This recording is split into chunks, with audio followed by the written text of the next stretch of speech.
So I sat down with Commerce Secretary Howard Lutnick to discuss the president's goals during this trip and news of a check that might be coming to your mailbox. Mr. Secretary, welcome back to Fox News Sunday. Great to be here. Okay, August 1st, that deadline is coming within a matter of days. Will there be any more grace period, any more extensions, and what deals are closest to getting done at this point?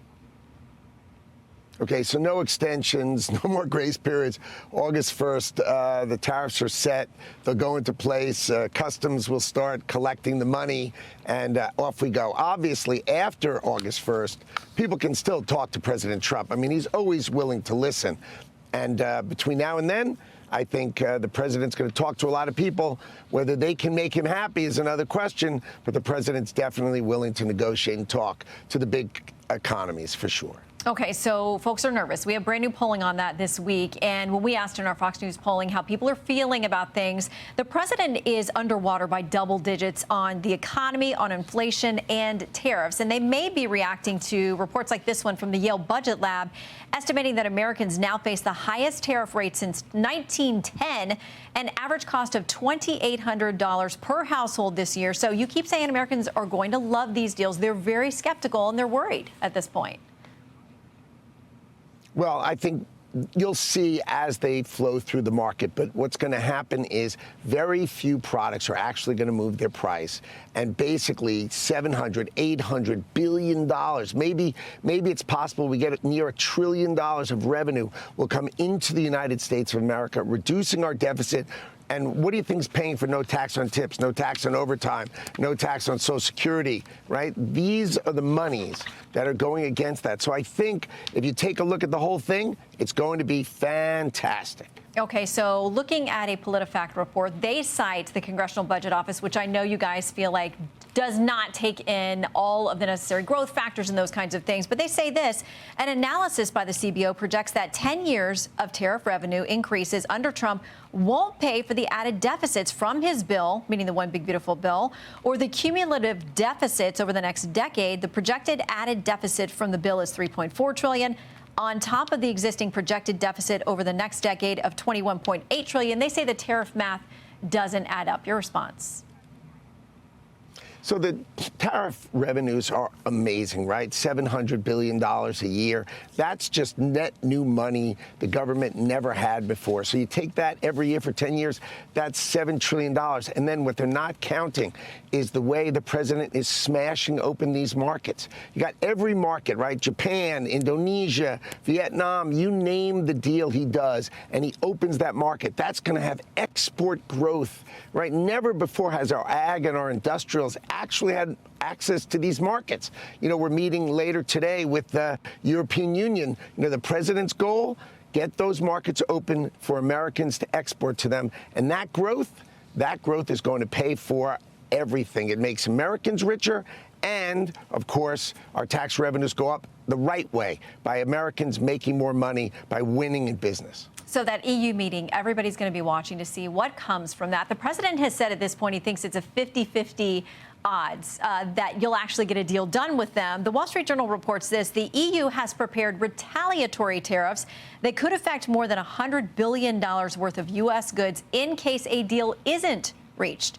Where do you put the odds, and what's the impact on the U.S. economy if that happens?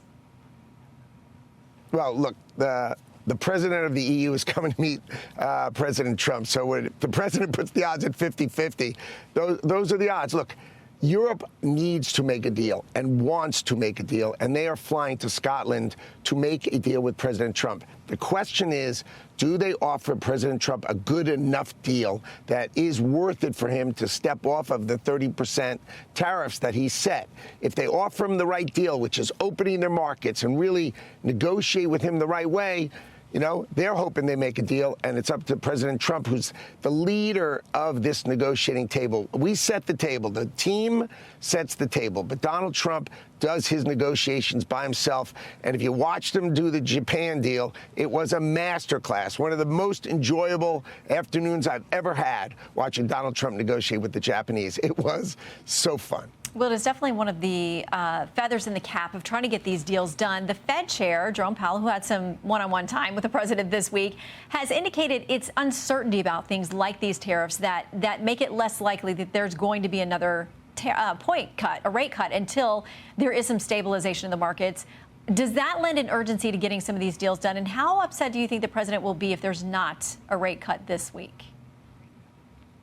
Well, it makes no sense. I mean, the president's bringing in hundreds of billions of dollars, reducing our deficit. How can that not be the underpinning for us having less debt and lowering rates? It just doesn't make sense, you know? So think about that. You're bringing in hundreds and hundreds of billions of dollars of revenues. That's a benefit to America. That should drive rates down because we're going to borrow less. August 1st is coming. It's coming in a week. And therefore, our revenues are going to continue to rise, but they will not bring inflation. You haven't seen it so far, right? The whole world is paying 10%, right? And China is effectively paying 55%. And what happened last couple of weeks ago? 2.6% inflation moved all the way to 2.7. Ooh. Okay, well, listen, you mentioned China. That is a big part of this puzzle. They're our biggest trading partner. We know that Secretary Bessent, along with your efforts, he's going to be talking to the Chinese this week to try to get something done. Part of that deal apparently seems to be there will be pressure on them to stop doing things like buying oil from sanctioned countries like Iran and Russia. How heavily will the administration lead into that? And do you think they'll stop doing it? Does this deal come together with them? Well, you know, China is such a giant economy, one of the top 3 economies on this earth, right, with Europe, and obviously the big player, of course, the United States of America with its $29 trillion economy. But Secretary Bessent and Donald Trump have spoken together. They know exactly how they're going to play it. Secretary Bessent is heading over to Stockholm to see his counterparties from China, and they're going to discuss it and work it out, and I'm going to leave their conversations between them. Well, you have said, too, that if a deal doesn't get done, that TikTok may go away. There have been several extensions on that as well. How does all of that factor into something that, you know, millions of people here in the U.S., especially the younger generation, very much care about? TikTok not going away. I mean, the president really likes TikTok, and he said it over and over again because, you know, it was a good way to communicate with young people. But let's face it, you can't have the Chinese have an app on 100 million American phones. That is just not okay. So it's got to move to American ownership. It's got to move to American technology, American algorithms. And if the president can get that done, and, you know, I don't know if they'll be discussing it or not. I'll leave that, as I said, I leave that to Secretary Bessent and President Trump to decide how he wants to play it for this meeting on Monday. But I know the president is positive towards TikTok if it can move into American hands. All right, really quickly, because we got to go, I want to ask about this idea that the president sort of floated before he took off for Scotland. He said there might be this idea of a rebate out to some people. He said based on people with a certain income level, it might be very nice. What's that all about? Well, I think, you know, the president's feeling that this tariff policy is working great. And it arms him with the ability to do things that no president has ever done.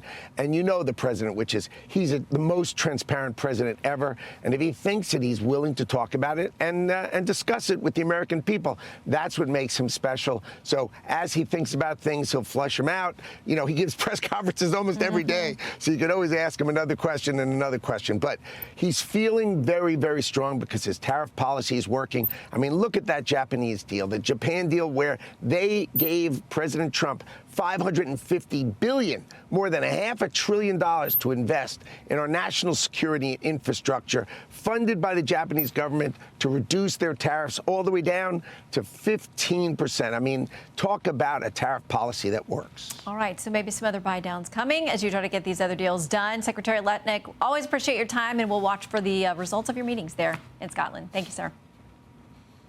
Great to see you. I'm Steve Doocy. I'm Brian Kilmeade. And I'm Ainsley Earhart. And click here to subscribe to the Fox News YouTube page to catch our hottest interviews and most compelling analysis.